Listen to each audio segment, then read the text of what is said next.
Hello, learners. Welcome back to 5 a.m. English Loop. I'm Shita, and today we are going to explore the four important types of verbs: action verbs, state verbs, auxiliary verbs, and linking verbs. So, verbs are the engines of our sentences, right? And each type plays a special role. Action verbs bring motion, state verbs describe conditions or feelings, auxiliary verbs support main verbs, and linking verbs connect ideas together. By the end of the session, you will know exactly how to use them to make your English more powerful and precise. Let's get started. So, the first one is action verbs. Let's talk about action verbs. These are the words that show what someone is doing, like run, eat, play, or dance. They are full of energy and make sentences come alive. Action verbs give color and movement to our sentences. They are the storytellers of what we do. Use them often, and your English will never sound dull. Now, let's take some examples. Yeah, run. Run means to move quickly on foot. For example, she runs every morning to stay fit.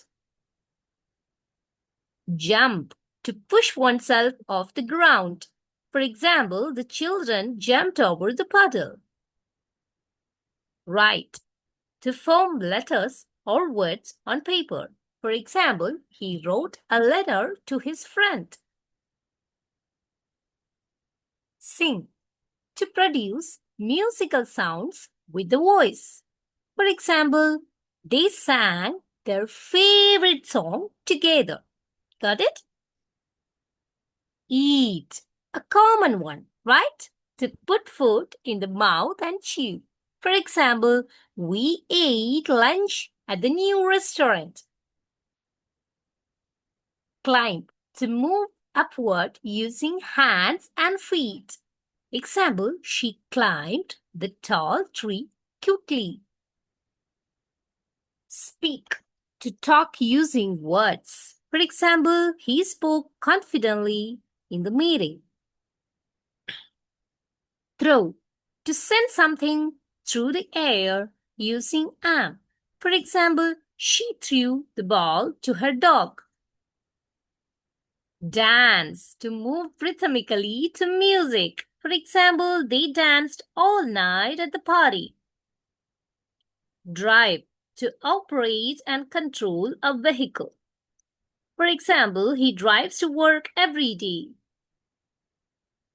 Okay, let's move on to another type of verb that's very different but equally important. State verbs. Let's look at the examples.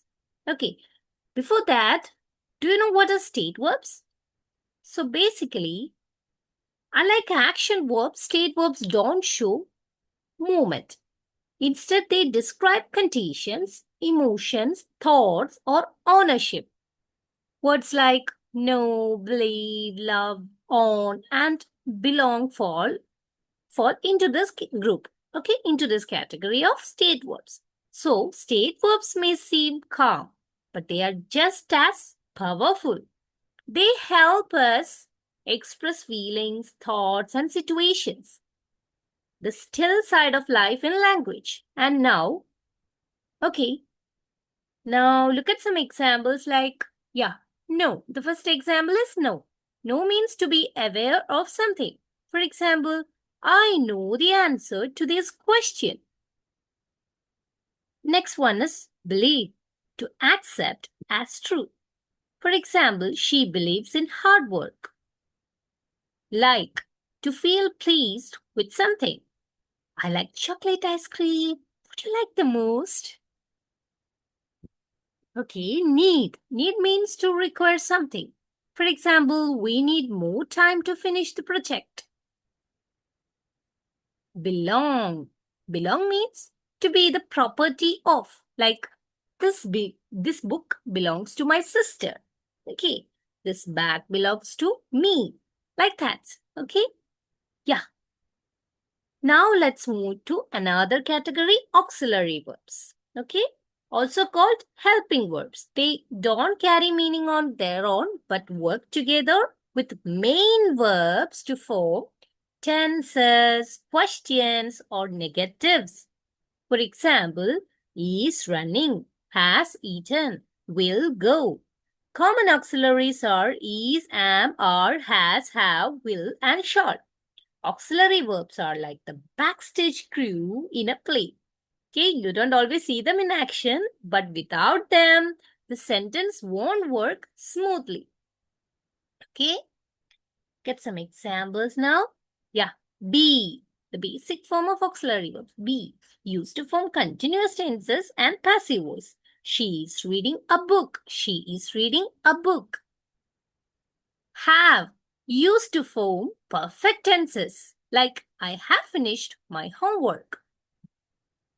Do, used to form questions and negatives. For example, do you like coffee? Do you want to play with me? Do you know who I am? Like that. Will used to show future tense. For example, they will travel tomorrow. They will travel tomorrow. I will dance at the party. Like that. Can used to show ability or possibility. For example, he can swim very well.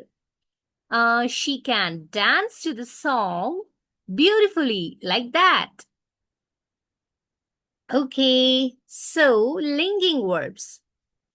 With auxiliaries understood, now let's move into another type of verb like linking verbs.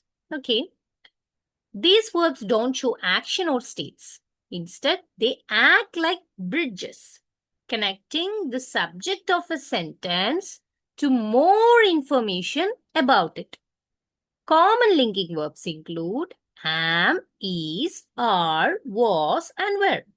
Okay? Linking verbs may look simple, but they hold sentences together by joining the subject with its description. Okay? Like they are the glue that gives our sentences meaning. So let's look at some examples. You will get an idea. Yes, am, is, or are. Forms of be linking subject to identify or description. For example, she is a teacher. She is a teacher. He is a football player. Seem, to appear to be. For example, he seems tired after work. Become. Become means to grow or develop into something. For example, she became a famous singer.